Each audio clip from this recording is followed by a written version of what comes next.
On this edition for Sunday, June 28th, coronavirus cases worldwide now top 10 million. Rebranding in the era of Black Lives Matter.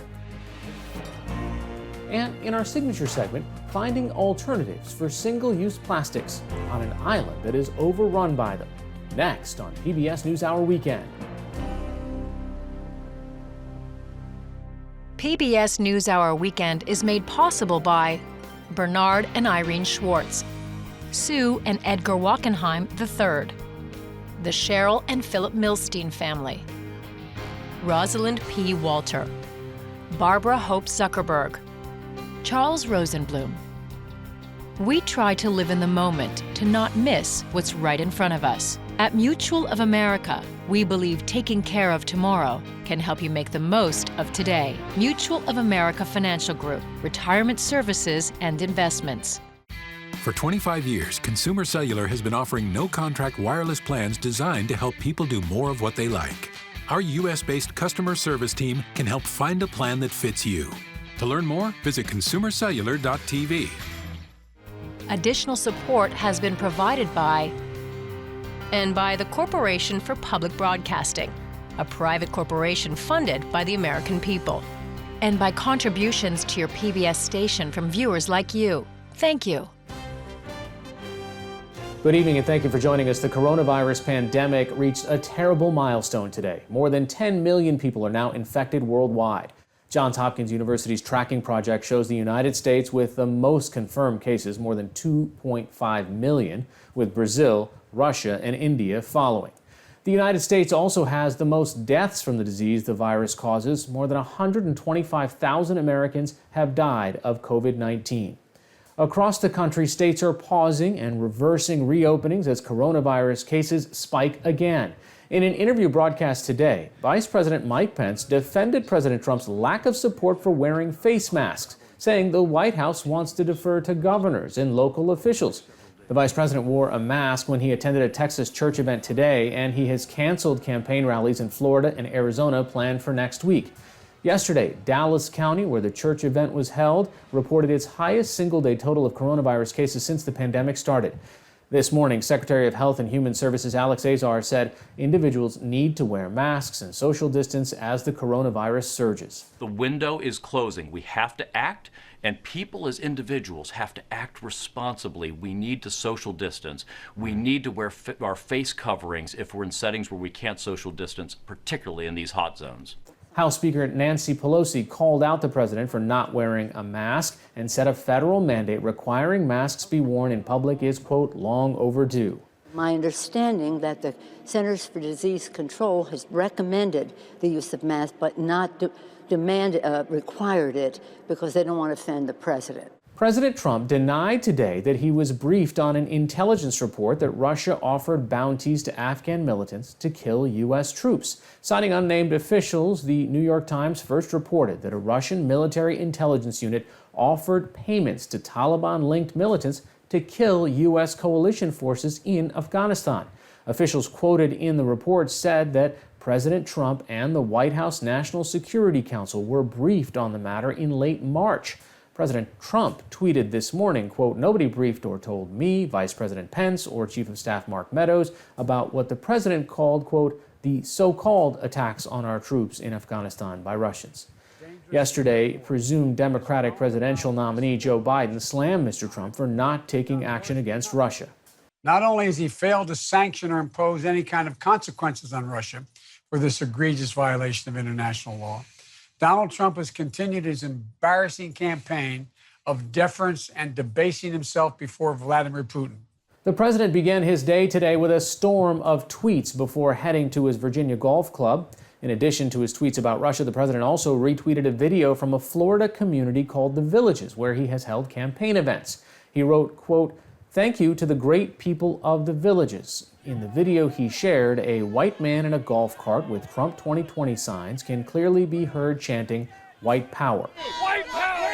Yes, there you go, white power. This morning, Republican Senator Tim Scott called the video indefensible. There's no question he should not have retweeted it and he should just take it down. By 11 a.m., the tweet was deleted. In a statement given to reporters, Deputy Press Secretary Judd Deere said, quote, "President Trump is a big fan of the villages. He did not hear the one statement made on the video. What he did see was tremendous enthusiasm from his many supporters." One person was killed and another was wounded after a gunman opened fire on a crowd attending a demonstration in a Louisville, Kentucky park last night. Protesters were gathered to mourn the death of Breonna Taylor. Louisville police killed Taylor in her apartment during a late-night no-knock warrant raid in March. One officer has been fired and the shooting remains under investigation. Police were still searching for the person who shot at demonstrators as of this afternoon. In Colorado yesterday, thousands gathered outside of a suburban Denver police station to demand justice for Elijah McClain. The 23-year-old McClain, an African-American, was killed last year after police arresting him used a chokehold and injected McClain with a sedative. Mississippi is poised to change its state flag by removing the Confederate battle emblem. Resolution passes. Yesterday, the Mississippi House and Senate voted to suspend the legislative deadlines by a two-thirds margin, paving the way for a simple majority vote that would immediately take down the flag. A 9-person commission will then be created to design a new flag without Confederate symbols. Voters will get a chance to choose a new flag in November. In a Facebook post Saturday night, Republican Governor Tate Reeves said if the legislature sends in the bill this weekend, he will sign it. In the past, Reeves has said the matter should be left to the voters. Voters overwhelmingly rejected a referendum to change the 126-year-old flag in 2001. For more on the worldwide coronavirus outbreak and the latest national and international news, visit pbs.org/newshour. In response to the global Black Lives Matter movement spurred by the killing of George Floyd at the knee of a white Minneapolis police officer, there is a renewed effort to eliminate names and brands that reflect this country's racist past. Music groups and some popular companies are already reacting by overhauling their brands. NewsHour Weekend's Christopher Booker has more. On Thursday, the Grammy Award-winning country music group, the Dixie Chicks, released a new song and video called March, March. The video, a patchwork highlighting political activism, ends with a request that we acknowledge and say the names of those killed by the police.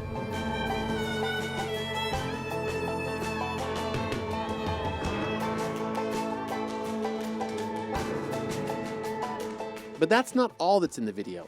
With the song came an announcement that the band was changing its name. The trio dropping the Dixie, a nickname often associated with the Confederate South, and now simply going by the Chicks. The group posted on their website, quote, "We want to meet this moment." The band's name change comes after a series of companies announced some of America's most well-known products were discarding names and images considered racially offensive. Companies like Quaker Oats, who said they would be rebranding its Aunt Jemima products. But not everyone has welcomed the change. On Tuesday, during President Donald Trump's rally in Arizona, a recent college graduate decried the rebranding. Aunt Jemima was canceled. And might I mention how privileged we are as a nation if our biggest concern is a bottle of pancake syrup? To David Pilgrim, this type of reaction is in no way surprising. As the founder and curator of the Jim Crow Museum of Racist Memorabilia at Ferris State University in Big Rapids, Michigan, Pilgrim says he understands why people might feel this way.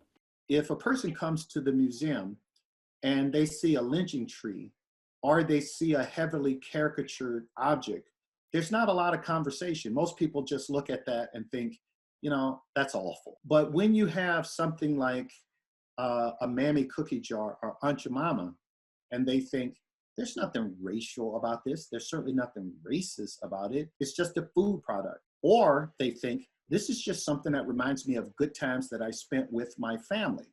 But for Pilgrim, such a feeling does not excuse the continued use of the character. If you ever came to the Jim Crow Museum and you looked at the hundreds, if not thousands of images of mammies, including the commercial mammies, you'll notice they all, or almost all, are smiling. Well, there's nothing wrong with smiling, but you are reinforcing the idea that African Americans, in this case African American women, are happy being servants. Aunt Jemima got its name from a minstrel song popular over 130 years ago. In the early 1890s, Nancy Green, a former slave, was hired to become the face of the brand. She would be the first of many Aunt Jemimas. When I look at Aunt Jemima, I'm already looking at 100 years of Aunt Jemima branding. So the one today looks like my aunt, but the ones over the years, I mean, the first one was absolutely brutal. I mean, it's just an old-fashioned caricature. And Quaker Oats North America, the maker of Aunt Jemima, agrees. In their press release announcing the rebranding, the company says, "We recognize Aunt Jemima's origins are based on a racial stereotype. While work has been done over the years to update the brand in a manner intended to be appropriate and respectful, we realize those changes are not enough." But the corporate message is not resonating with everyone. Posts on Facebook and other social media platforms have echoed the sentiment that came from this week's Trump rally. I've seen people on social media saying, what does this have to do with anything? The justice movement, which was set off by the brutal murder of George Floyd, has forced all of us to re-examine the role of racism in the larger society and in ourselves. Addressing Uncle Ben's or addressing Aunt Jemima, they're a part of the same problem. This is about a nation beginning the process of coming to grips with some parts of its past which have morphed into the present. How do you think we will view Aunt Jemima 20 or 30 years from now? I applaud the companies that are having the difficult discussions and actually changing their brands, but they should have changed them. I mean, if your brand has a racist slur in the title, if the title itself is a slur, or if it caricatures a group of people, then you should be having these discussions, and I would hope that you would be making these changes. I don't want to live in a country where it's illegal for someone to use a racist brand, or a sexist brand, or a brand that is homophobic. But I want to live in a society where we're mature enough to not do it, where a company, pressured or otherwise, comes to the conclusion that this is not how we want to represent ourselves.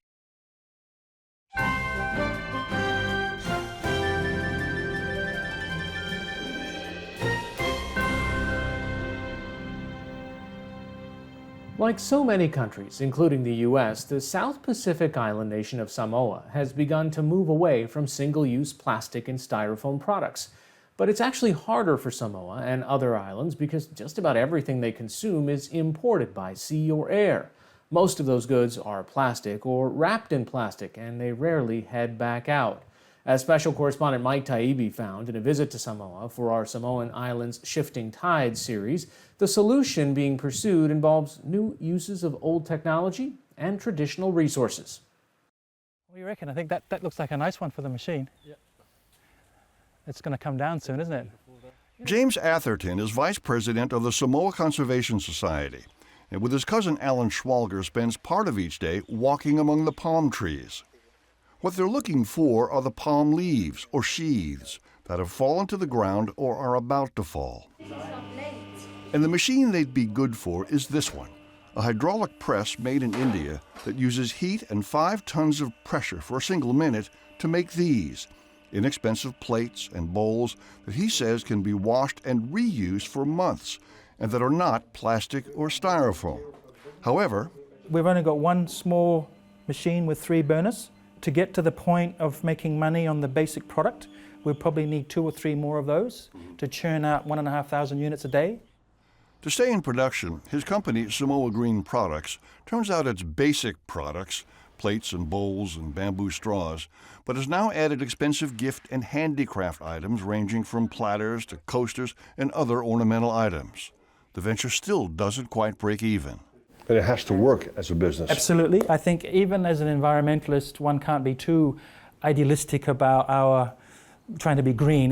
We have to have green solutions that are cost effective and that make money. Otherwise, it just doesn't work. There's certainly a market for a green alternative.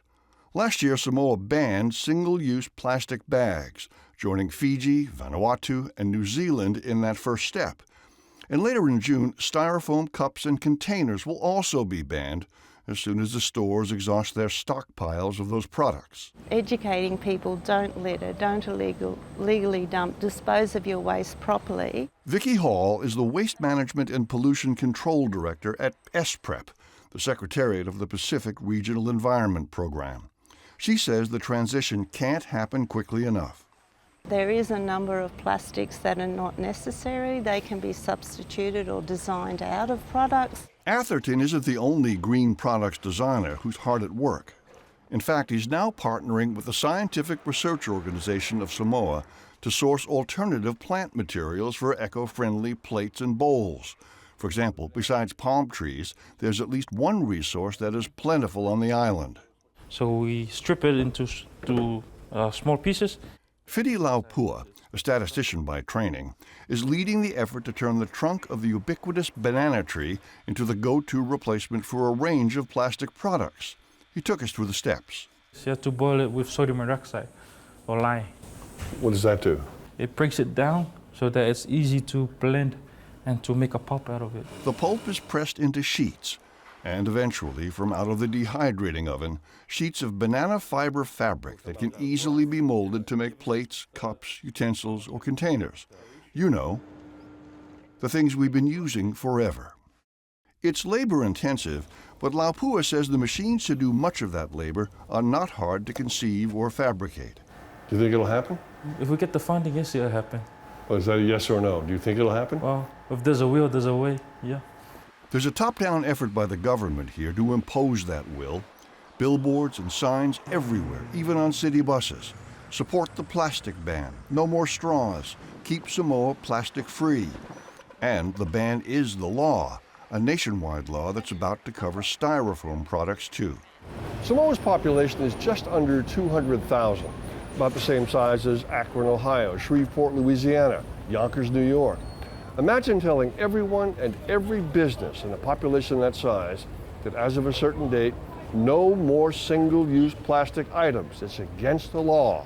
Here, in a small country with a big plastic pollution problem, the response seems to be, let's go for it. Stores and markets keep the message clear, and their customers are paying attention. 80 to 85% by official and unofficial estimates using biodegradable or reusable bags for their purchases. There is a concern, though, that Samoa's efforts to fend off plastic pollution are too little, too late. That the ban is a good move, but that in practical terms, setting up recycling bins and collection points means next to nothing. At the country's one sanitary landfill, manager Fauluga Pamita told us that there's no company or country willing to take on the task of recycling the more than 8,000 tons of plastic refuse generated annually in Samoa in the years prior to the ban. That's a lot of plastic refuge for one island. What happens to it? It's just there, right? It's all end up in the landfill. And even if Samoa could handle its own recycling dilemma, there's little to be done about the constant low-speed tsunami of plastic infusion in the surrounding ocean.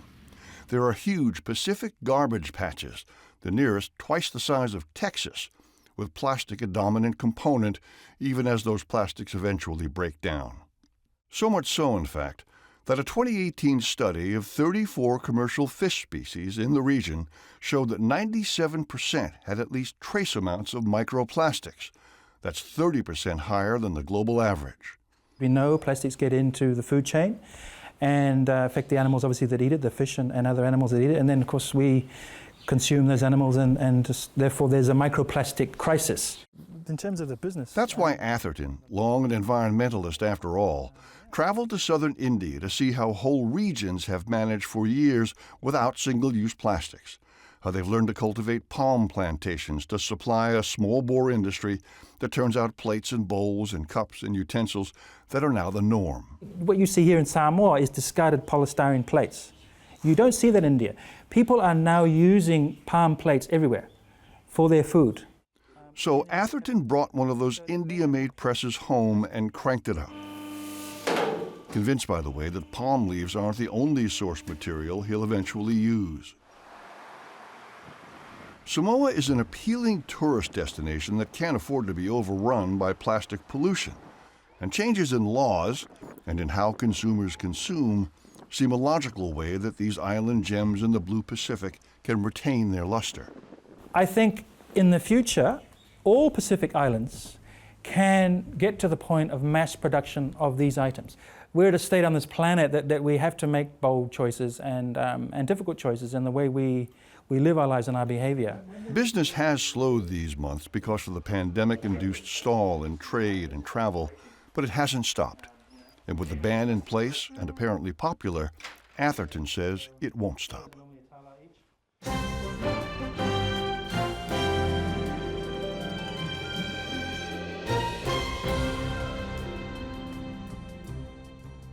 Starting tomorrow evening, PBS will air a two-part series as part of its Trailblazers initiative celebrating 100 years of the women's vote. Co-produced by POV, the documentary titled "And She Could Be Next" follows women candidates and organizers at the heart of a movement called the New American Majority, who are transforming politics from the ground up. Grace Lee and Marjan Safinia are producer and director of the series. I recently spoke with them about the documentary. Going into 2020, and I don't know if you're still in touch with all of these different characters, but are they as engaged, as excited, as committed as they were in 2018? Marjan, let me start with you. Yeah, I mean, I would say more so, right? More so because the fight continues. We're very much in touch with the organizers. They're all very much still organizing. In the end, it is a nationwide movement, right? The uprisings that we've seen in the streets are the New American Majority. It's just a very diverse group of Americans who just have a very different vision for what this country should be. And now there's enough numbers that there's a real sort of opportunity to claim power. Grace? Yeah, I mean, I would just add that what we see on the news every night with, these massive protests, people coming out for the first time to sort of express, their feelings about what's going on in this country. I think, there's definitely a connection to these civic engagement organizers who are saying, well, you can protest with your voices, but you can also, use every tool in the toolbox, which includes protesting electorally. The alarm is sounding. We see every day on the news in the Georgia primary and the Kentucky primary how COVID is also, preventing people from actually making their voices heard. And I think this is going to be an ongoing issue leading up into November. Grace Lee, Marjan Safinia. The film is called "And She Could Be Next," airing on PBS. Thank you both for joining me. Thank you. Thank you, Hari. And She Could Be Next airs on POV tomorrow and Tuesday night. And for our extended interview with Grace Lee and Marjan Safinia, go to pbs.org/newshour. As we celebrate Pride this month, we are reminded of a community that has fought to have its voice heard and has endured a different type of epidemic, the AIDS crisis. Decades ago, Stefan Lynch was raised by gay parents in the 80s as HIV/AIDS was taking hold on the community and people around him. He told his story of how a group of men called his aunties helped him pull through. This animated short is part of the new StoryCorps season, Father Figures. StoryCorps has been recording and sharing real experiences from people who have extraordinary stories to tell.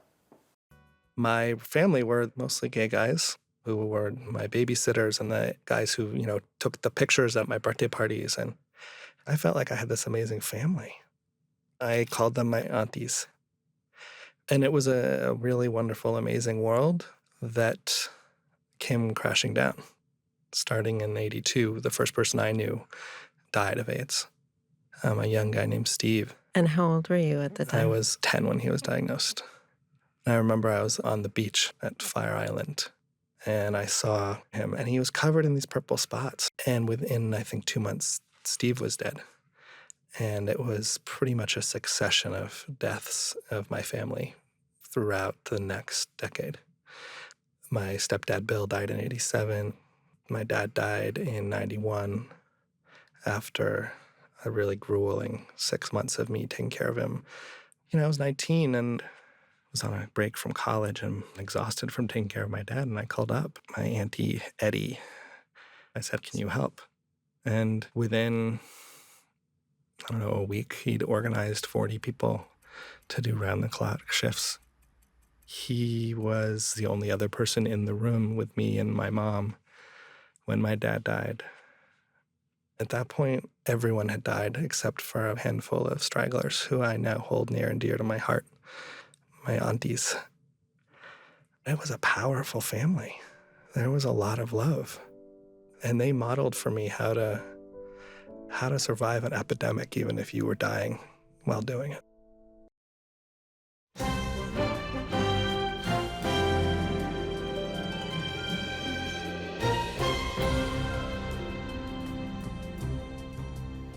That's all for this edition of PBS NewsHour Weekend. For the latest news updates, visit pbs.org/newshour. I'm Sreenivasan. Thanks for watching. Stay healthy and have a good night.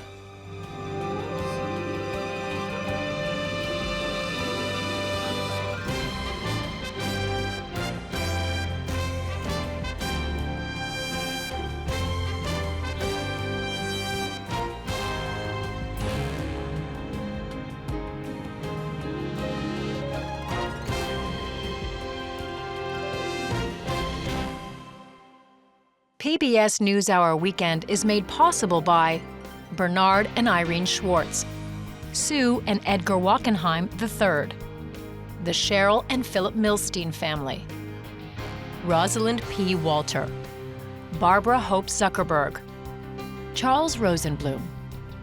We try to live in the moment to not miss what's right in front of us. At Mutual of America, we believe taking care of tomorrow can help you make the most of today. Mutual of America Financial Group, retirement services and investments.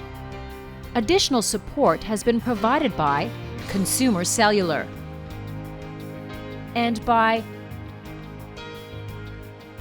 the Corporation for Public Broadcasting, a private corporation funded by the American people, and by contributions to your PBS station from viewers like you. Thank you.